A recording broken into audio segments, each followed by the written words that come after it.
오늘은 조지 오웰의 동물농장, 그 이야기 속으로 들어가 보겠습니다. 때때로 우리는 자유와 평등을 꿈꾸지만 현실은 그 이상과는 다른 방향으로 흘러가곤 합니다. 조지 오웰의 동물농장이라는 작품은 혁명의 열망과 권력의 변질, 그리고 반복되는 역사의 비극을 강렬한 풍자로 풀어낸 소설입니다. 조지 오웰은 20세기 문학에서 가장 강렬한 정치적 메시지를 담아낸 작가 중 한 명으로 평가됩니다. 1903년 영국 식민지였던 인도에서 태어나 어린 시절을 보냈고 영국으로 돌아와 명문사립학교 이튼 칼리지에서 학업을 마쳤습니다. 하지만 안정적인 삶을 뒤로한 채 젊은 시절 그는 식민지 버마에서 경찰로 근무하며 직접 부조리한 현실을 경험했습니다. 그는 본능적으로 권력의 본질과 억압의 구조를 파악했습니다. 이 경험은 이후 그의 문학 세계에 깊이 스며들었고 동물농장과 1984를 통해 독재의 위험성과 전체주의의 공포를 누구보다도 예리하게 포착했습니다. 동물농장은 1945년에 출간되었습니다. 처음에는 많은 출판사들이 이 작품의 출간을 거부했습니다. 당시 서구 사회에서는 소련과의 협력 관계가 중요했기 때문에 오웰이 소련 체제를 풍자한 작품을 발표하는 것은 상당한 위험이 따르는 일이었습니다. 그러나 그는 이 작품을 세상에 내놓았습니다. 이 소설은 단순한 우화가 아니라 당시 세계를 움직이던 거대한 권력 구조를 압축한 정치적 풍자이자 경고였습니다. 오웰은 스페인 내전에 참전하며 직접 혁명의 이상과 타락을 목격했습니다. 그는 처음엔 공산주의가 억압받는 민중을 구원할 것이라 믿었지만 시간이 지날수록 권력을 쥔 자들이 결국 더 강한 독재자가 되는 현실을 깨닫게 되었습니다. 혁명은 때때로 시작과 달리 전혀 예상치 못한 방향으로 흐르기도 합니다. 동물농장은 특정한 시대나 정권을 겨냥한 작품이 아닙니다. 이 소설이 지금까지도 강력한 메시지를 전달하는 이유는 시대가 변해도 권력의 속성은 크게 달라지지 않기 때문입니다. 우리는 수없이 많은 혁명을 경험했지만 과연 그것들은 모두 성공했다고 말할 수 있을까요? 권력은 어떻게 부패하는가? 대중은 왜 선동당하는가? 그리고 자유는 어떻게 박탈되는가? 동물농장은 이 질문들에 대한 대답을 찾아가는 이야기입니다. 이제 한 농장에서 벌어진 혁명의 시작과 그 끝을 함께 따라가 보겠습니다. 어느 날 저녁 매너 농장의 동물들은 헛간에 모였다. 그들은 늙은 수태지 메이저 영감이 불러 모은 것이었다. 메이저는 농장에서 가장 존경받는 돼지였으며 오랜 경험과 깊은 통찰력을 지닌 존재였다. 동물들은 호기심과 기대감에 가득 차 그의 말을 기다렸다. 메이저 영감은 천천히 주위를 둘러보며 입을 열었다. 그는 자신이 오랫동안 품어왔던 생각을 동물들에게 털어놓았다. 인간은 동물들에게 있어 가장 큰 적이며 모든 불행의 원인이라는 것이었다. 인간은 동물들을 착취하며 노동의 대가는 최소한의 먹이와 열악한 환경뿐이었다. 젖소는 우유를 빼앗겼고 닭들은 인간에게 알을 빼앗겼으며 말들은 늙으면 도살당하는 운명이었다. 그는 이러한 현실을 바꿔야 한다고 강조했다. 동물들은 인간 없이도 스스로 농장을 운영할 수 있으며 자유롭게 살아갈 권리가 있다고 주장했다. 메이저 영감이 말을 마치자 동물들은 서로를 바라보았다. 그들의 눈에는 처음으로 반항심이 일렁였다. 우리가 정말 인간 없이 살아갈 수 있을까? 돼지들은 속삭이며 메이저의 말을 다시 곱씹었고 말과 소들은 자신들이 진짜 자유를 얻을 수 있을지 의심하면서도 한편으로는 설레는 감정을 느꼈다. 메이저는 동물들이 단결해야 하며 인간을 몰아내고 자신들만의 세상을 만들어야 한다고 역설했다. 그러면서 그는 어릴 적부터 알고 있던 노래를 불렀다. 영국의 짐승들이여. 그것은 언젠가 동물들이 자유를 얻고 인간의 지배에서 벗어나 번영할 것이라는 희망을 담은 노래였다. 동물들은 점점 흥분하며 함께 따라 불렀다. 그들의 목소리는 점점 커졌고 결국 농장 전체에 울려 퍼졌다. 그들의 열정은 뜨거웠고 오랜 억압에서 벗어나고 싶은 간절함이 담겨 있었다. 그러나 그 순간 헛간 문이 벌컥 열렸다. 농장의 주인인 존스 씨가 총을 들고 들어왔다. 그는 술에 취해 있었고 헛간에서 들려오는 소리에 놀라 잠에서 깨어난 참이었다. 그는 총을 공중에 쏘며 동물들을 해산시키려 했다. 동물들은 놀라 흩어졌고 각자의 자리로 돌아갔다. 하지만 그날 밤 그들은 쉽게 잠들 수 없었다. 메이저 영감의 연설은 그들의 마음속 깊이 각인되었고 혁명의 씨앗이 심어졌다. 그로부터 며칠 후 메이저 영감은 조용히 세상을 떠났다. 그러나 그의 말은 동물들에게 남아 계속해서 퍼져나갔다. 돼지들은 그의 사상을 더욱 발전시켜 나갔다. 특히 돼지들 중에서도 나폴레옹과 스노볼이 가장 뛰어난 지성을 갖추고 있었고, 그들은 농장의 변화를 이끌어갈 중심 인물로 자리 잡았다. 그들은 인간에 맞서기 위해 동물주의라는 새로운 사상을 체계화했다. 그것은 인간의 지배를 거부하고 동물들이 평등한 사회를 이루어 자유롭게 살아가야 한다는 원칙을 담고 있었다. 돼지들은 다른 동물들에게 이 사상을 가르쳤고, 농장의 분위기는 점점 변해갔다. 그러던 어느 날 예상치 못한 사건이 발생했다.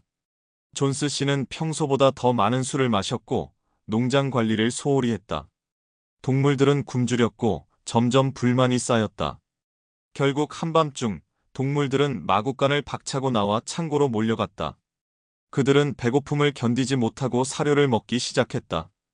그 소리에 깨어난 존스 씨와 그의 일꾼들이 달려와 동물들을 채찍질하며 쫓아내려 했다. 그러나 이번만큼은 달랐다.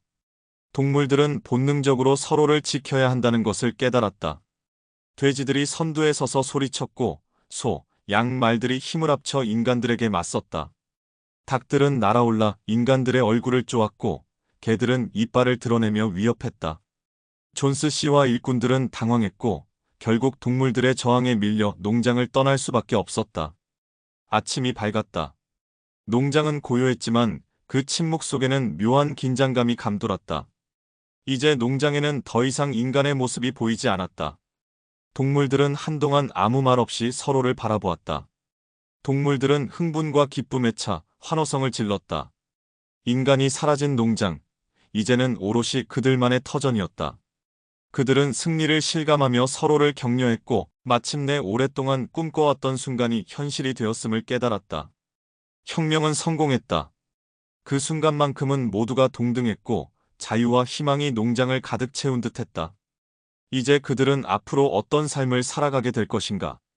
이제 동물농장의 시대가 시작되고 있었다. 혁명 직후 동물들은 마치 새로운 세상이 열린 듯 기뻐했다. 그들은 처음으로 자신들을 위해 일하고 있었다. 누구도 강요하지 않았지만 동물들은 새벽부터 들판으로 나가 땀을 흘렸다. 수확량은 기대 이상이었고 식량도 충분했다.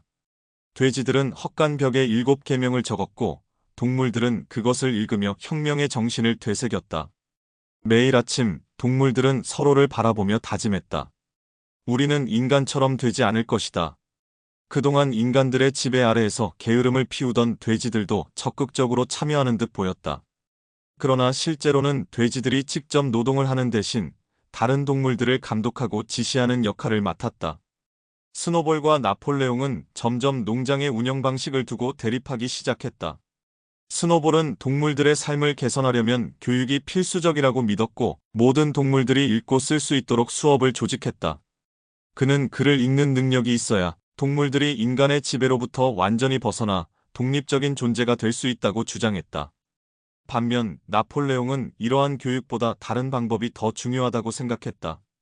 그는 젖먹이 강아지들을 따로 데려가 다른 동물들과 접촉하지 못하도록 하고 오직 자신이 직접 훈련시키겠다고 나섰다. 동물들은 그 이유를 알지 못했지만 나폴레옹은 이에 대해 특별한 설명을 하지 않았다. 어느 날 동물들은 헛간에 모여 농장의 발전을 위한 다양한 논의를 이어가고 있었다. 그때 나폴레옹이 갑자기 모습을 드러냈다. 그리고 그의 뒤를 따라 한때 사라졌던 강아지들이 나타났다. 그러나 이제 그들은 어린 강아지가 아니라 몸집이 커지고 사납게 자란 개들이 되어 있었다. 그 순간부터 동물들은 자신도 모르게 두려움을 느끼기 시작했다. 한편 동물들은 자신들의 목표와 혁명의 원칙을 잊지 않기 위해 7계명을 반복해서 읽으며 외웠다. 그러나 몇몇 동물들은 글을 읽지 못해 단순한 구호로 기억하기로 했다. 예를 들면 양들은 네 다리는 좋고 두 다리는 나쁘다라는 문장을 반복하며 모든 동물들이 따라 외우도록 했다. 가을이 되면서 동물들은 큰 수확을 이루었고 인간들이 없이도 충분히 살아갈 수 있다는 자신감을 가지게 되었다. 그러나 수확량을 나누는 방식에서 돼지들의 특권이 점점 커지기 시작했다. 어느 날 동물들은 돼지들이 사과와 우유를 독차지하고 있다는 사실을 알게 되었다. 평소와 달리 그 귀한 먹을거리가 다른 동물들에게는 전혀 배급되지 않고 있었던 것이다. 동물들은 의아해하며 웅성거렸다. 그때 돼지들 중 하나인 스퀼러가 앞으로 나와 말했다. 스퀼러는 나폴레옹의 가장 충성스러운 대변인이었으며 말솜씨가 뛰어나 언제나 돼지들의 결정을 정당화하는 역할을 맡고 있었다. 그는 동물들이 의심을 품을 때마다 논리적인 말투로 설득하며 그들이 다시 지도자들을 신뢰하도록 유도하곤 했다. 스퀼러는 능숙한 말솜씨로 동물들을 둘러보며 변명을 늘어놓았다. 그는 돼지들이 특별한 지능을 가졌기에 농장을 효과적으로 운영하려면 반드시 사과와 우유를 먹어야 한다고 설명했다. 여러분, 돼지들은 이 농장의 두뇌입니다. 우리는 여러분을 위해 밤낮 없이 연구하고 있습니다. 사과와 우유를 먹지 않으면 우리의 두뇌가 제대로 작동하지 않을 것입니다. 만약 우리가 일을 제대로 못하면 존스가 다시 돌아오겠지요. 여러분, 존스가 돌아오는 것을 원하십니까? 동물들은 당황하며 서로를 바라보았고 결국 아무도 반박하지 못했다. 그들은 존스가 돌아오는 것이 무엇보다도 두려웠다. 결국 돼지들이 특별한 음식을 차지하는 것은 자연스러운 일로 받아들여졌다. 한편 인간들은 동물 농장의 성공을 보고 불안감을 느꼈다. 주변 농장의 농장주들은 이 혁명이 자신들의 농장으로 퍼질까 두려워했고 존스와 함께 술집에 모여 이를 저지할 방안을 논의했다. 결국 그들은 동물 농장을 공격하기로 결정했다. 어느 날 아침 존스와 몇몇 농장주들이 총을 들고 농장으로 들이닥쳤다. 그들은 농장을 되찾기 위해 무장하고 있었고 농장 입구에서부터 위압적인 기세로 들어왔다. 총을 든 존스가 앞장섰고 다른 농장주들도 몽둥이를 휘두르며 따라왔다. 동물들은 공포에 휩싸였지만 스노볼은 빠르게 대응했다. 그는 이미 줄리어스 시저의 군사 전략을 연구하며 전투 계획을 세워두었고 이에 따라 동물들을 지휘했다. 스노볼은 먼저 소규모 교란 작전을 펼쳤다. 몇 마리의 비둘기들이 허공을 날아다니며 적들의 시선을 흐트러뜨렸고 거위들이 달려들어 인간들의 다리를 쪼아댔다. 인간들은 갑작스러운 공격에 당황하며 뒤로 물러났다. 그때 스노볼은 두 번째 전술을 발휘했다. 양들과 말들이 본격적으로 돌격하는 것처럼 보이게 했다가 일부러 후퇴하도록 유도한 것이었다. 인간들은 이를 보고 동물들이 겁을 먹고 도망친다라고 착각하며 방심한 채 농장 깊숙이 들어왔다. 바로 그 순간 스노볼은 결정적인 공격 신호를 보냈다. 매복해 있던 말, 돼지, 젖소들이 일제히 튀어나와 인간들에게 돌진했다. 거대한 말들이 뒷발로 인간들을 걷어찼고 양들은 몽둥이를 든 인간들에게 달려들어 몸을 들이받았다. 돼지들은 난폭하게 인간들의 다리를 물어뜯었고 수탉들은 얼굴을 향해 날아올랐다. 스노볼 역시 최전선에서 싸웠다. 존스가 총을 겨누자 그는 망설이지 않고 돌진했다. 총성이 울렸고 스노볼의 등에 깊은 상처가 났다. 하지만 그는 멈추지 않고 존스를 향해 몸을 던졌고 존스는 중심을 잃고 넘어졌다. 그 순간 양떼가 달려들어 존스를 들이받았다. 결국 인간들은 혼란에 빠졌고 동물들의 거센 반격에 밀려 도망쳤다. 그들은 울타리를 넘어 허겁지겁 도망쳤고 농장 바깥으로 사라졌다. 전투가 끝난 후 동물들은 흥분한 채 모여들었다. 스노볼은 상처를 입었지만 의연하게 서 있었다. 동물들은 그를 영웅처럼 떠받들었고 이날의 전투를 외양간 전투라 이름 붙이며 농장 최초의 승전보로 기록했다. 이 승리는 동물들에게 큰 의미가 있었다. 그들은 인간들을 상대로도 싸워 이길 수 있다는 자신감을 얻었고 이제 농장은 완전히 그들의 것이 되었다는 믿음을 가지게 되었다. 이 승리를 기념하며 동물들은 존스가 떨어뜨리고 간 총을 헛간 앞에 놓고 매년 2번씩 축포를 쏘기로 결정했다. 그러나 이 과정에서 나폴레옹은 전투의 공을 자신에게 유리하게 돌리려 했고 스노볼의 지도력을 폄하하기 시작했다. 한편 동물들 사이에서 권력의 균형이 미묘하게 흔들리기 시작했다. 나폴레옹과 스노볼 사이의 갈등이 점점 깊어졌고 두 돼지는 모든 회의에서 충돌했다. 스노볼은 농장을 더 발전시키기 위한 여러 가지 계획을 세웠다. 특히 그는 풍차를 건설하여 전력을 생산하고 농장의 효율성을 높이겠다는 구상을 내놓았다. 풍차가 완성되면 농장은 더 발전할 것이고 동물들은 노동 시간을 줄이고 더 나은 삶을 누릴 수 있을 것이라고 주장했다.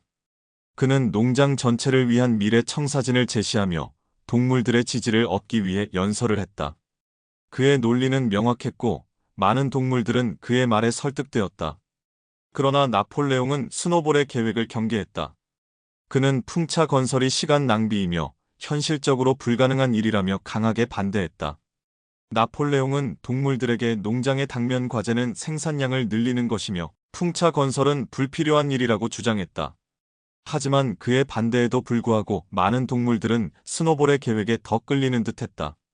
이러한 상황에서 나폴레옹은 본격적인 행동에 나섰다. 어느 날 저녁 동물들이 회의장에서 스노볼의 풍차 건설 계획에 대한 투표를 진행하려 할 때였다. 스노볼이 열정적으로 연설을 마치고 투표를 기다리던 순간 나폴레옹이 날카롭게 낑낑거리는 소리를 내며 신호를 보냈다. 그러자 비밀리에 훈련된 사나운 개들이 회의장으로 뛰쳐나와 스노볼을 위협했다. 개들은 날카로운 이빨을 드러내며 스노볼을 쫓았고 그는 간신히 도망쳐 농장을 빠져나갔다. 그 후 스노볼은 다시는 농장에 나타나지 않았다. 스노볼이 사라진 후 나폴레옹은 자신이 농장의 유일한 지도자가 되었다고 선언했다. 그는 동물들을 모아놓고 이제부터 모든 중요한 결정은 돼지들의 내부 회의를 통해 이루어질 것이며 일반 동물들은 그것을 따르기만 하면 된다고 발표했다. 동물들은 당황했지만 나폴레옹의 강력한 권위와 개들의 위협 앞에서 누구도 반대할 수 없었다. 그 후 나폴레옹은 돌연 태도를 바꿔 풍차 건설을 추진하기로 결정했다. 얼마 전까지 그 계획을 강하게 반대했던 그가 갑자기 태도를 바꾸자 동물들은 혼란스러웠다.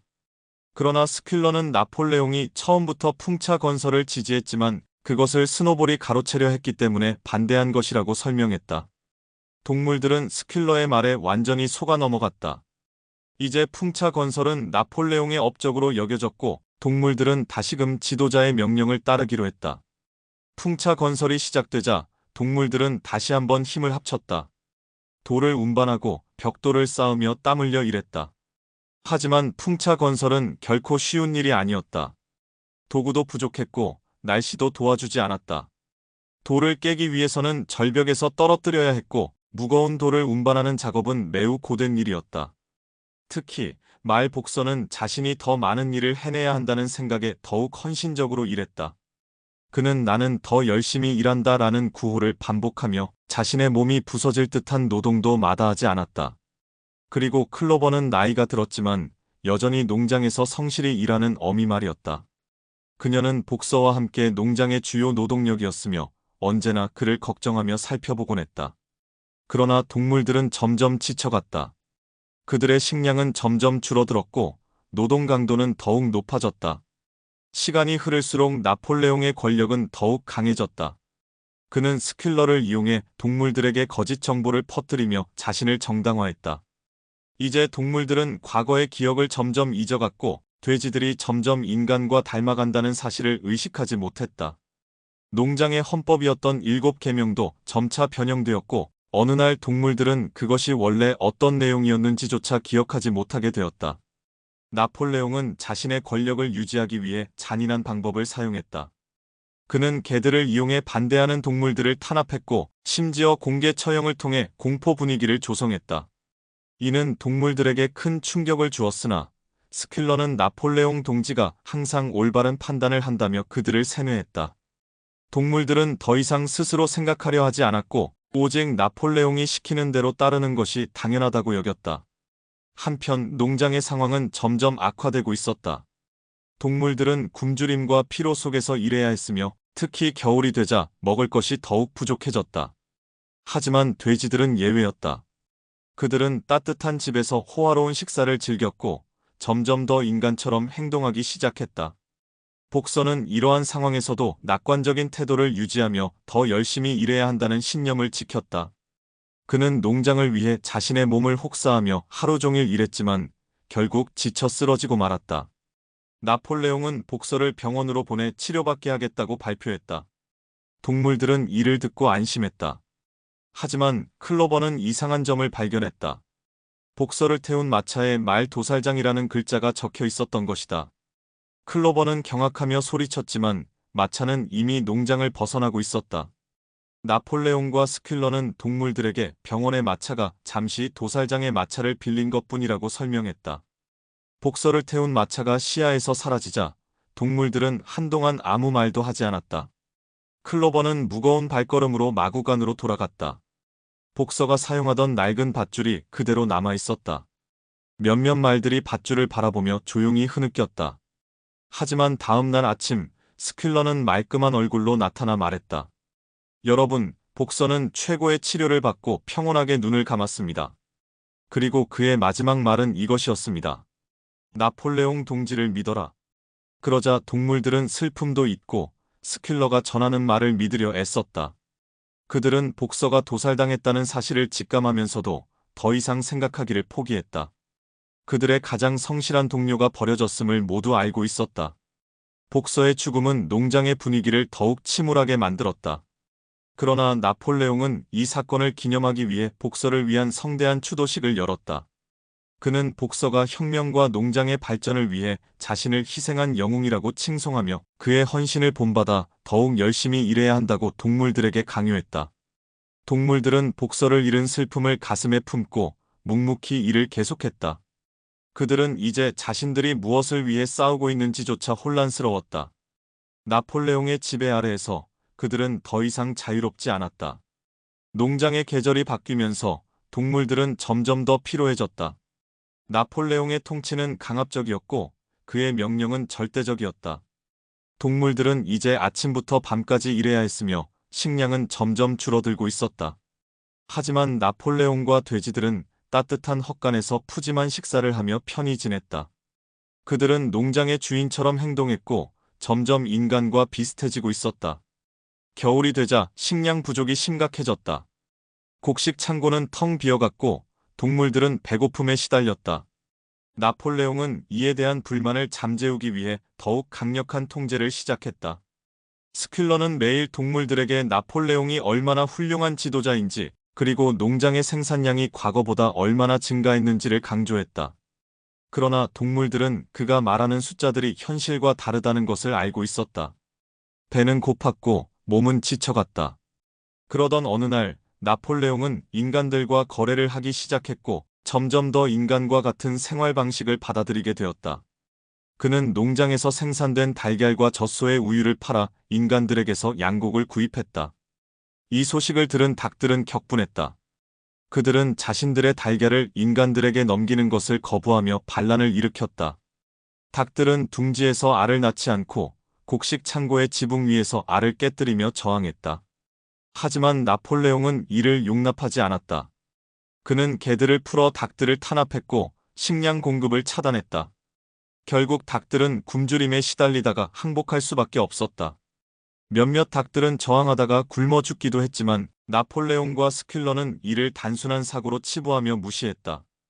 이 사건 이후 농장의 동물들은 더욱 공포에 질려 침묵할 수밖에 없었다. 그 무렵 나폴레옹은 자신을 더욱 신격화하기 시작했다. 스퀼러는 나폴레옹을 우리 지도자이자 수호자라고 부르며 그의 초상화를 헛간 벽에 걸게 했다. 또한 나폴레옹을 찬양하는 노래를 강제로 부르게 하며 모든 동물들이 하루의 시작과 끝에 그를 찬양해야 했다. 돼지들은 인간처럼 옷을 입고 걸으며 점점 더 인간과 유사해지고 있었다. 농장 동물들은 여전히 나폴레옹의 지배 아래서 살아가고 있었다.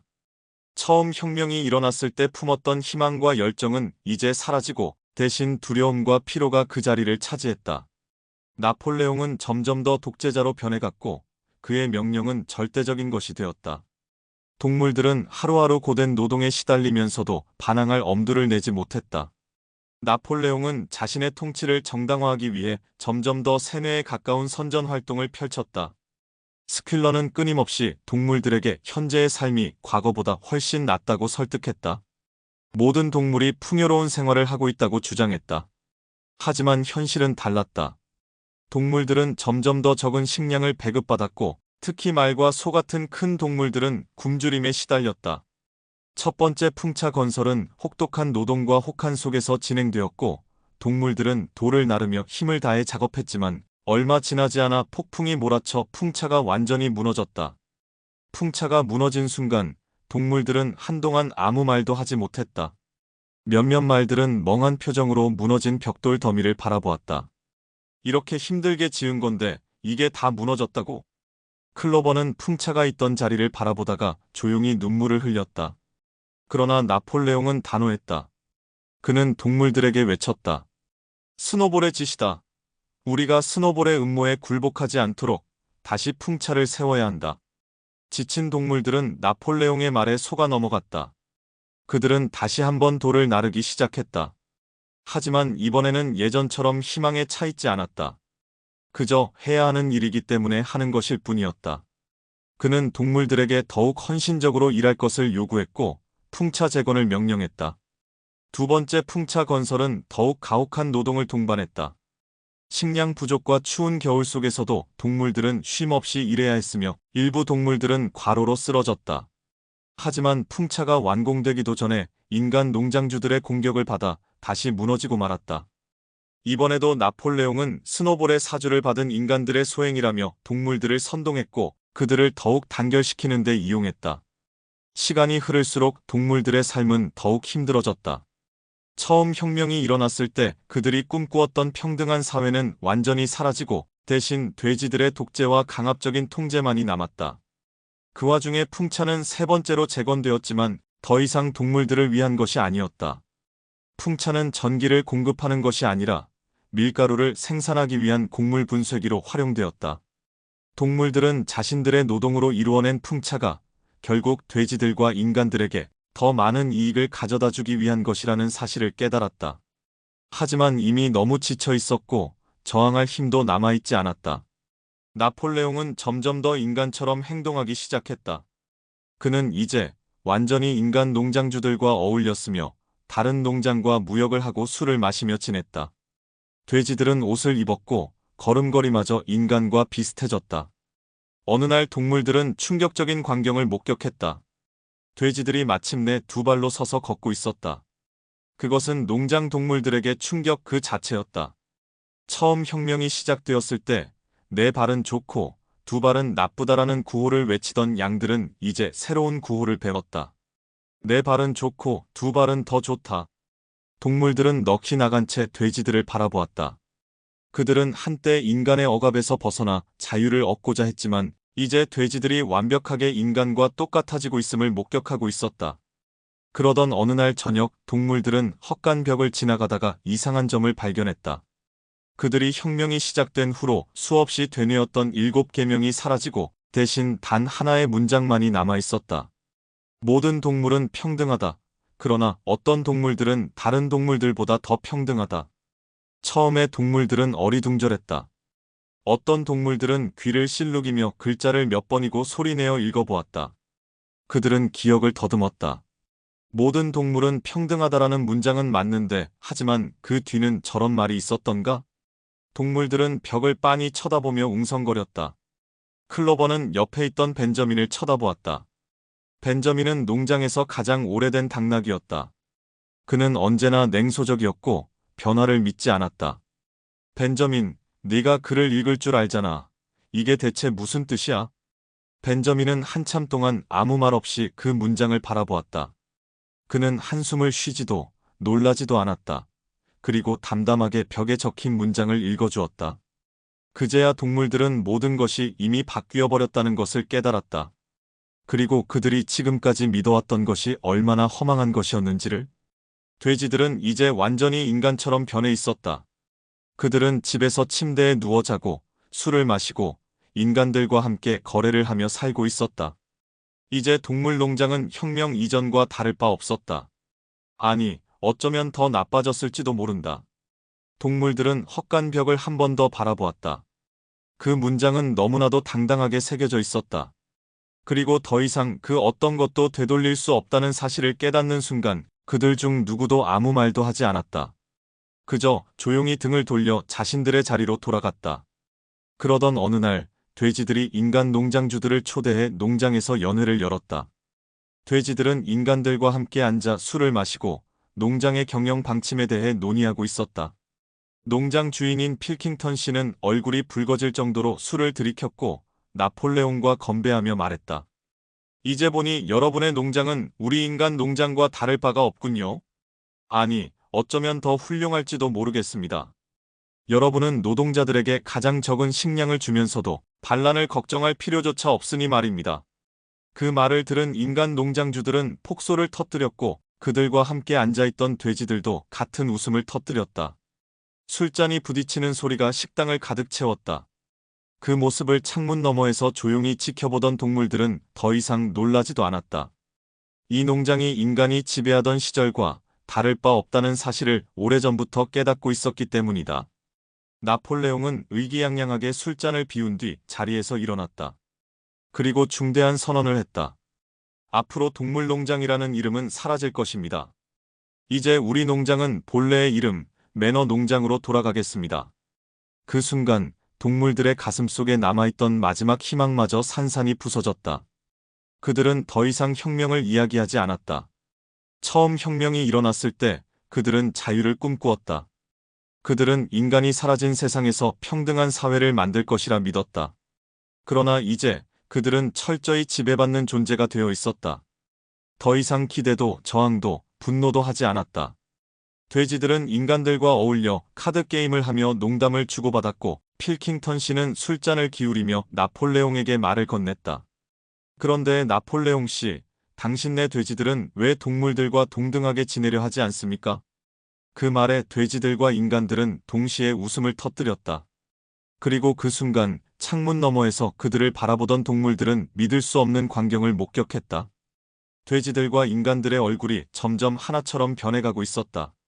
처음에는 돼지와 인간을 구별할 수 있었지만 시간이 지나면서 점점 그 차이가 모호해지더니 결국 어느 쪽이 돼지고 어느 쪽이 인간인지조차 알 수 없게 되었다. 돼지들의 얼굴은 인간처럼 보였고 인간들의 얼굴은 돼지처럼 보였다. 눈빛도 몸짓도 심지어 웃음소리까지도 같아졌다. 그것은 더 이상 중요한 문제가 아니었다. 동물들은 더 이상 아무 말도 하지 않았다. 그들은 서로를 바라보다가 조용히 고개를 떨구고 헛간으로 돌아갔다. 내일도 똑같은 하루가 반복될 것이고 그들은 나폴레옹의 명령대로 일해야 할 것이었다. 그러나 이제 그들은 아무런 기대도, 희망도, 심지어 분노조차 느끼지 못했다.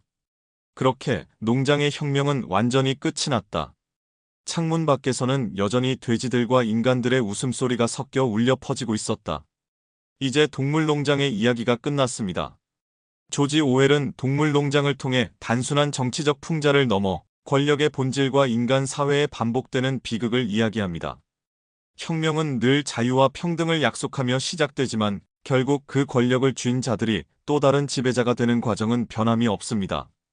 이 소설이 강렬한 이유는 특정한 시대나 정권만을 이야기하는 것이 아니라 어떤 사회에서도 권력이 어떻게 변질될 수 있는지를 보여주기 때문입니다. 사람들은 쉽게 잊고 쉽게 선동당하며 현실을 직시하기보다 받아들이는 것에 익숙해집니다. 그리고 결국 처음에 외쳤던 평등은 더 평등한 자들에 의해 다시금 뒤틀리고 맙니다. 동물농장은 단순한 이야기로 보이지만 우리가 살아가는 사회와 그 구조에 대해 다시 한번 생각하게 만듭니다. 과연 우리는 지금 어떤 세상에 살고 있을까요? 그리고 우리의 자유와 권리는 어떤 방향으로 흘러가고 있을까요? 끝까지 함께해 주셔서 감사합니다. 다음 이야기에서 또 만나 뵙겠습니다.